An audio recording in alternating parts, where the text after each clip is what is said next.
Oh, welcome back to the reading of the poem of the Man God, written by Maria Valtorta, Volume 4, Chapter 415, Part 2, The Conversion of Zacchaeus.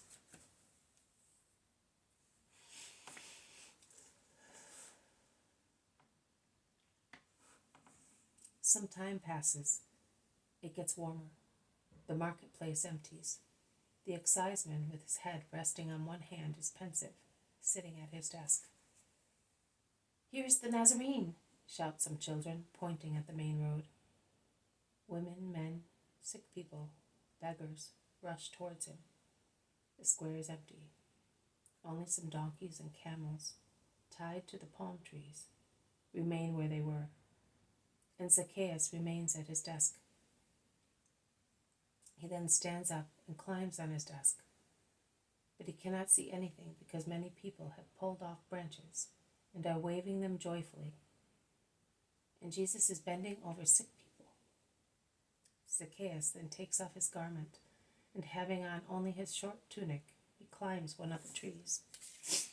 He goes up the large smooth trunk with difficulty, as his short arms and legs make climbing difficult, but he succeeds and sits astride two branches as on a perch.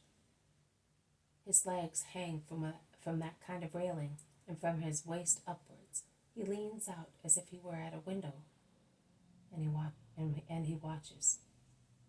The crowds arrive in the square. Jesus looks up and smiles at the solitary spectre perched on the branches. "Zacchaeus, come down at once. I am staying at your house today," he orders. And Zacchaeus, after a moment of astonishment, his face purple with excitement, lets himself slide down on the ground like a sack. He is so excited that he is hardly able to put on his clothes.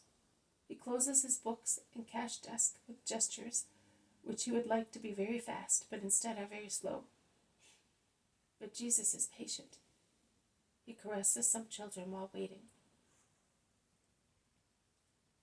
Zacchaeus is ready at last.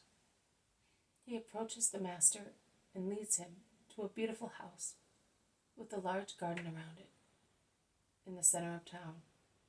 A beautiful town, not much inferior to Jerusalem with regard to its buildings, if not to its size. Jesus goes in, and while waiting for the meal to be made ready, he takes care of sick and healthy people with such patience as he only is capable. Zacchaeus comes and goes, busying himself.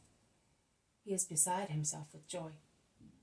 He would like to speak to Jesus, but Jesus is always surrounded by a crowd of people. At last, Jesus dismisses everybody, saying, "Come back at sunset. Go to your homes now.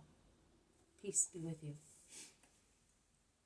The garden empties, and the meal is served in a beautiful, cool hall facing the garden. Zacchaeus has done things in great style.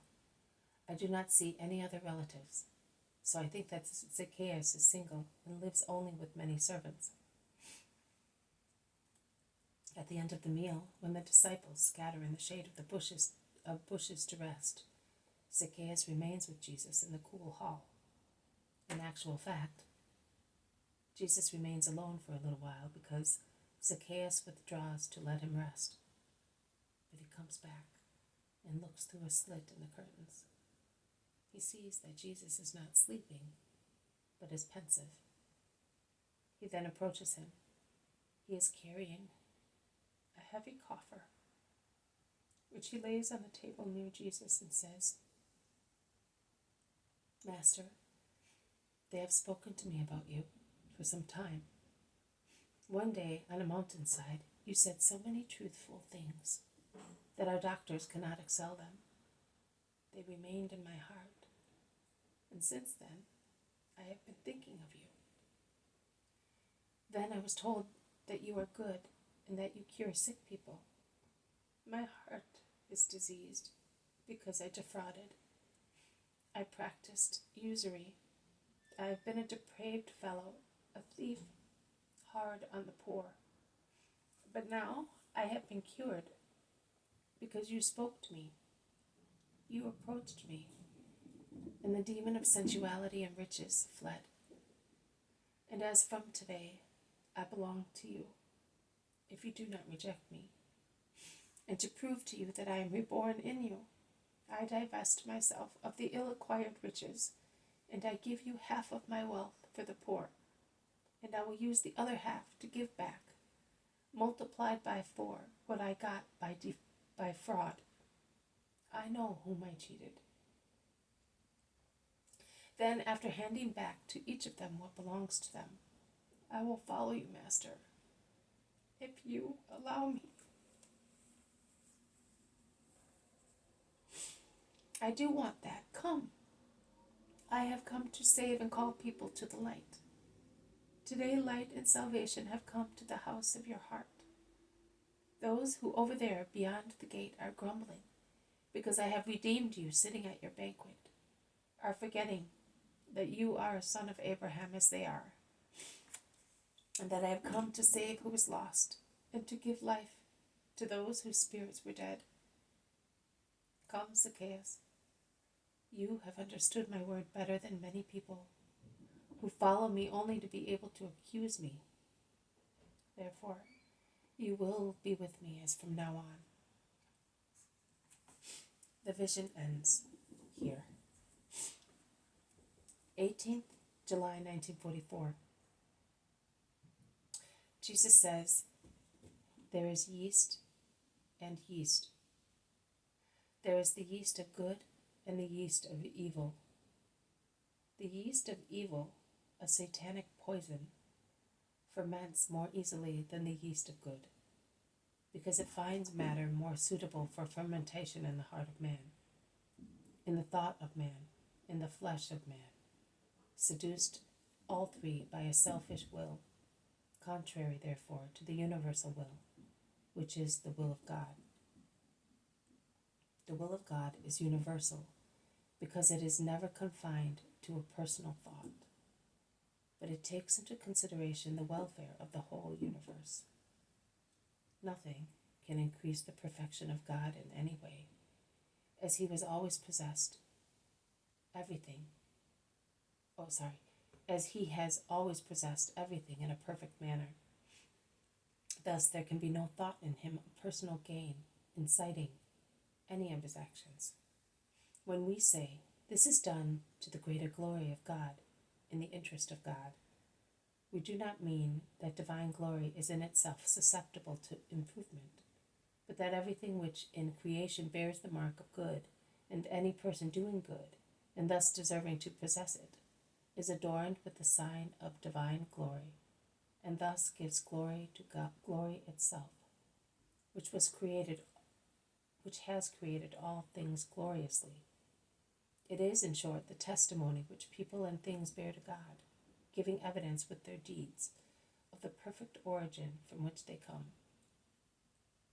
Thus, when God orders or advises you to do an action or inspires you with one, he does not aim at any selfish interest, but at your welfare, with altruistic, charitable mind. That is, therefore, the reason why the will of God is never selfish. On the contrary, it is a will which aims entirely at altruism and universality. It is the only and true strength in the universe which considers universal welfare. On the contrary, the yeast of good, spiritual embryo coming from God, grows through difficulties and hardships, as it has against itself the reactions propitious to the other one, the flesh, the heart, the thought of man, pervaded with selfishness, the antithesis of good, which by its origin can be but love. Most men lack the will of good, and consequently good becomes sterile and dies, or lives so poorly that it does not leaven. It remains as it was. There is no grave fault, but there is not even the effort to do the greatest good. The spirit thus lies inert, not dead, but unfruitful. Bear in mind that not to do evil, serves only to avoid hell. To enjoy at once beautiful paradise, one must do good. It is essential. As much good as one can do, struggling against oneself and other people. Because I said that I had not come to bring peace but war, also between father and children, brothers and sisters. When such war was to defend the will of God and his law against the abuse of human wills, aiming at what is contrary to what God wants. In Zacchaeus, the tiny quantity of yeast of good had leavened a huge mass. Only an original small particle had fallen into his heart. They had related my Sermon on the Mount to him, and they had done it so badly, mutilating it of many parts, as happens with reported speeches. Zacchaeus was a publican and a sinner, but not through bad will. He was like one who sees things badly because the veil of cataract covers his eye lenses. But he knows that once the veil is removed, he can see properly once again. And that sick person wants the veil to be removed. Zacchaeus was like that. He was neither convinced nor happy. He was not convinced of Pharisaic practices, which had already replaced the true law, and he was not happy with his way of living. He was instinctively seeking light, the true light. He saw a flash of it in the fragment of my speech, and he hid it in his heart like a treasure, because he loved it. Bear this in mind, Mary, because he loved it.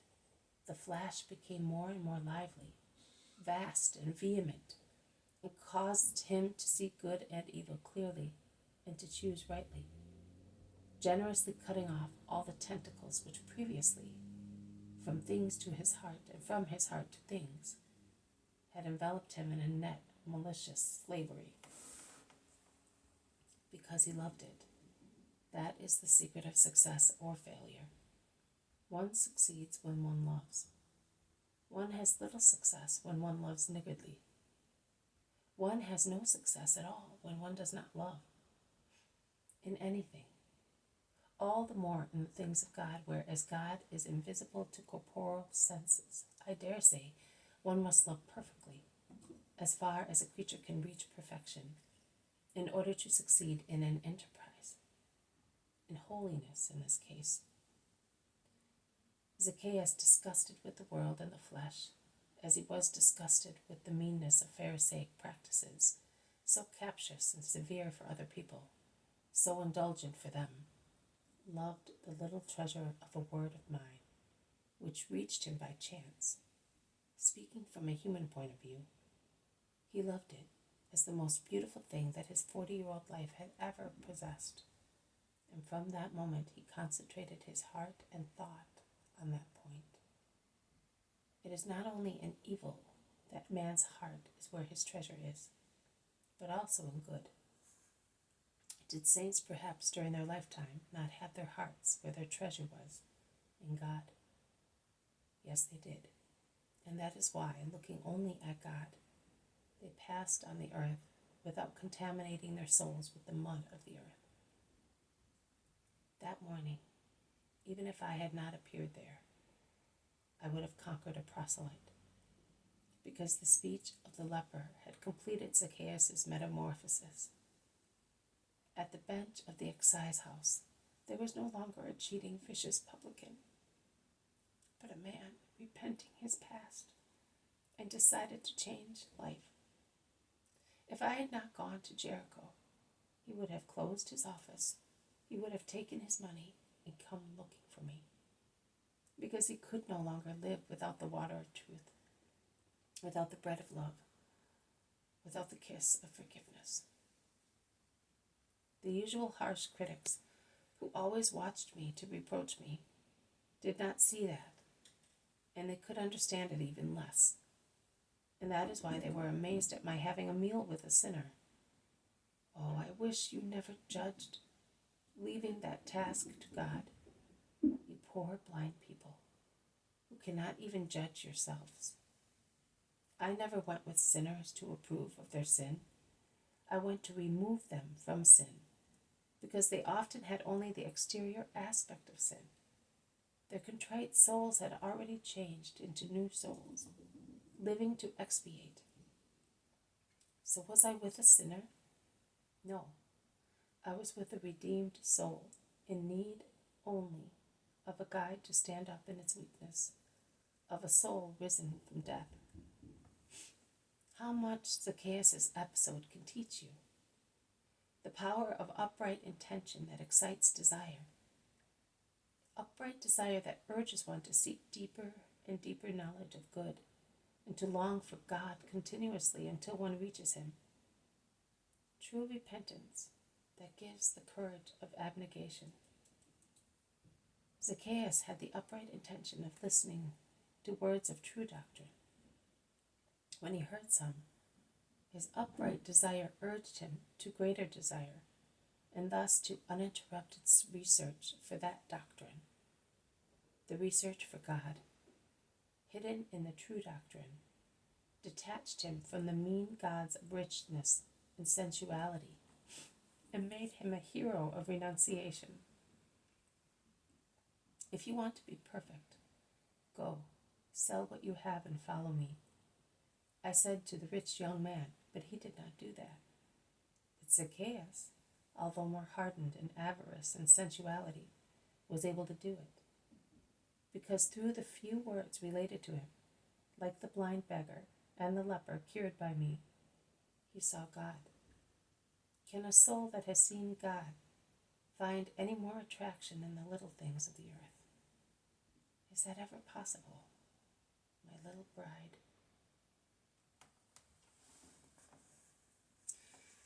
This has been a reading from the poem of the Mad God, written by Maria Valtorta, Volume 4, Chapter